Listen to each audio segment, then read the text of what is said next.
Kailangan mong makaranas ng maraming mali sa buhay dahil doon ka hinuhubog, hindi winawasak. Ang bawat pagkakamaling ginagawa mo ay parang itak na paulit-ulit na hinahasa. Mas masakit habang inuukit, pero mas matalim pag natapos.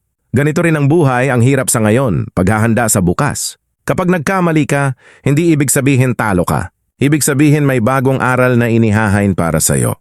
Sa bawat mali, natututo ka kung ano ang uulitin at ano ang iiwasan. Sa bawat pagkadapa, natutuklasan mo na kaya mo pa palang tumayo. At sa bawat pagbangon mo, mas nagiging matatag ang karakter mo.